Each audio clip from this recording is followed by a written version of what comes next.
देखने में एकदम बहन जी टाइप हो। तुमसे शादी करके तो मैं पछता रहा हूँ। मुझे अपनी माँ की बात माननी ही नहीं चाहिए थी। क्या मतलब, आप इस शादी को नहीं मानते? बिल्कुल नहीं। 2 दिन में मैं अपनी गर्लफ्रेंड को यहाँ लाऊंगा। 4 दिन की शादी को तोड़ दूंगा, समझे तुम? एक गांव में रामू नाम का व्यक्ति था। उसकी 2 बेटियां थी। रामू बड़ी बेटी आराधना को बहुत चाहता था। जल्दी आ देख, मैं तेरे लिए क्या लेकर आया हूँ। रामू की आवाज सुनकर तीनों आ जाते हैं। अरे अरे पापा, आप तो बारिश में पूरा भीग गए हैं। अरे तू ये सब छोड़, मैं तेरे लिए गर्मा गर्म भुट्टा लेकर आया हूँ, मसाले वाला। अब जल्दी से आओ और इसे खा लो।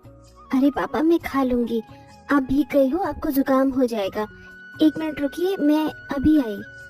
बड़ी बेटी ने अपने पापा को सोफे पर बैठा दिया और टॉवेल से पूछने लगी। ये देख दोनों सौतेली माँ बेटी जलने लगी। देख रही है ना तू आरोही बेटा, तेरे पापा सबसे ज्यादा अपनी सगी बेटी को प्यार करते हैं। तुझे नहीं, तेरे लिए भुट्टा नहीं लाए। और मेरी तो बात ही छोड़, आराधना के लिए देख। हाँ मैं देख रही हूँ, पापा सबसे ज्यादा इसी को ही प्यार करते हैं। पापा, आप मेरे लिए ये भुट्टा लेकर क्यों नहीं आए? आपको तो बस आराधना की पड़ी है। बेटा, मैं पिछली बार तेरे लिए लेकर आया था तो तूने बोला था तुझे ये सब फालतू चीज नहीं खानी, तेरे दांत में अटक जाता है। इसका छिलका दांत में अटक जाता है, इसीलिए तो नहीं लाया। लेकिन वो तो खाती है, इसीलिए उसके लिए ले आया। ठीक है पापा, आप उसके लिए कुछ ला रहे थे तो मेरे लिए भी कुछ और ले आते।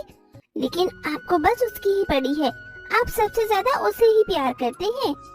बेटा, मैं दोनों को बराबर प्यार करता हूँ और इस वक्त बारिश के मौसम में बस भुट्टा ही मिल रहा था और कुछ मिला नहीं, वरना ऐसा हो सकता है तेरे पापा तेरे को भूल जाए। हाँ पापा, आप तो मुझे भूल ही गए हो। तुझे भी खाना है तो मेरा आधा भुट्टा तू ही खा ले, हम दोनों शेयर कर लेते हैं। इसकी कोई जरूरत नहीं है, समझी तू? अब ये दिन आ गए हैं कि मेरी बेटी तेरे से लेकर खाएगी। नहीं माँ, ऐसा कुछ नहीं है। चुप कर दो, सब समझ आता है मुझे आराधना। क्या करूं मैं इन लोगों का, रोज की महाभारत है। मेरी दूसरी पत्नी मेरी बड़ी बेटी के साथ सौतेला व्यवहार करती है। काश इसकी शादी हो जाती तो सही रहता, वरना ये दोनों ऐसे ही लड़ती रहेंगी और मेरी बेटी पर इल्जाम डालती रहेंगी। अरे बस करो तुम लोग, बहुत हो गया आज के लिए। ये कहकर रामू अपने कमरे में चला जाता है। अब अगले दिन सुबह जब आराधना घर में झाड़ू लगा रही थी तभी आरोही हिल पहनकर उस पर चढ़ जाती है। पापा, पापा, आरोही तू देख तो लेती है, मैं झाड़ू लगा रही हूँ और तेरी हील इतनी तेज कि मेरी उंगली में गड़ गई। मेरी उंगली लाल हो गई है, अब मैं काम कैसे करूँगी? कैसे करेगी का क्या मतलब? जैसे करती है वैसे ही करेगी, वरना मम्मी अभी इसी झाड़ू से तुझे ठीक कर देंगी। सुबह सुबह तुझे मुझसे लड़ने में ज्यादा मजा आता है क्या? क्या हो रहा है यहाँ पर? आराधना, तो फिर मेरी बेटी को परेशान कर रही है? नहीं माँ, मैं तो चुपचाप झाड़ू लगा रही थी, इसी ने मेरी उंगलियां पिचका दी। ये देखिए। बकवास बंद कर और जल्दी से ये काम कर, उसके बाद तुझे रसोई में बर्तन धोने हैं। पूरी सिंक भरी हुई है। तेरी माँ तो चल बसी, कम से कम मैं जो तुझे काम सिखा रही हूँ उसे तो कर ले, या आगे जाकर ससुराल में अपने पापा की थू थू करवानी है। नहीं माँ, मैं करती हूँ सारे काम, अच्छे से करती हूँ। जिसके बाद आराधना रसोई में चली जाती है और दोनों माँ बेटी उसको ऐसे परेशान करके बहुत खुश होती थीं। ऐसे आए दिन रोज रोज उनको अत्याचार बढ़ता ही जा रहा था, जिसे रामू अच्छी तरह से जानता था और इसलिए वो चाहता था कि उसकी बेटी की शादी हो जाए और वो अच्छे घर में चली जाए। पर एक दिन नंदिनी का भाई अपनी भांजी के लिए रिश्ता लेकर आता है। नंदिनी कैसी है तू? और मेरी बेटी आरोही, तू कैसी है? देख तेरे मामा तेरे लिए क्या लेकर आए हैं, पिज्जा। ओफो, बस पिज्जा? कभी मुझे शॉपिंग वगैरह करवा दीजिए। आपको पता है नेक्स्ट वीक मेरी मॉडलिंग है। अगर मेरा सिलेक्शन हो गया तो मैं बहुत अच्छी मॉडल बन जाऊंगी। बहुत अच्छी बात है बेटा, पर मैं तेरे लिए बहुत अच्छा रिश्ता लेकर आया हूँ। ये देख, रणविजय राठौर। ये लड़का बहुत अमीर है, शादी के बाद तू बहुत खुश रहेगी। यहाँ पे शादी कर ले। क्या शादी? मामा जी, कितना भी अमीर क्यों ना हो, लेकिन अभी मैं शादी नहीं कर सकती। मेरी मॉडलिंग का सवाल है। बेटा कर ले, इतना अच्छा रिश्ता है तो। माँ, मुझे शादी नहीं करनी।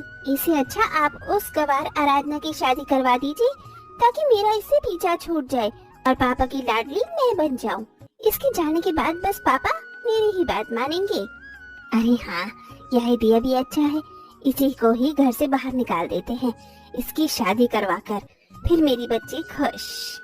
क्या बहन, मैं इतनी मुश्किल से इतना अमीर घर के लड़के का रिश्ता लाया था और तू आराधना से करवा रही है। चल ठीक है, इसमें भी तुम खुशी हो तो यही चाहिए। अब आराधना की माँ रामू के पास फोटो लेकर जाती है और उसको सारी बातें बता देती। रामू राजी हो जाता है और कुछ दिनों में आराधना की शादी हो जाती है। रणविजय एक बिजनेसमैन था पर साथ दारूबाज भी था। उसने आराधना को नौकरानी तरह रखना शुरू कर दिया। अरे शक्ल क्या देख रही हो, मेरा जूता साफ करो। जी। ये सुन आराधना रणविजय का जूता साफ करती है, फिर उसके लिए खाना बनाकर लाती है। तो वो उससे कहता क्या है, बकवास खाना है, मैं ये तेल वाला खाना नहीं खाऊंगा। मुझे अपनी बॉडी खराब थोड़ी ना करनी है। मेरे लिए चिकन वगैरह लेकर आओ। देखने में एकदम बहन जी टाइप हो। तुमसे शादी करके तो मैं पछता रहा हूँ। मुझे अपनी माँ की बात माननी ही नहीं चाहिए थी। क्या मतलब, आप इस शादी को नहीं मानते? बिल्कुल नहीं। 2 दिन में मैं अपनी गर्लफ्रेंड को यहाँ लाऊंगा।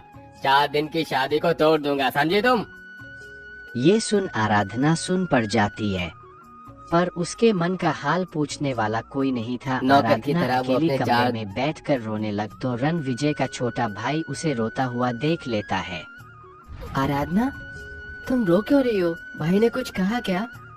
माफ करना, तुम मेरे बराबर हो तो भाभी कहने का दिल नहीं किया।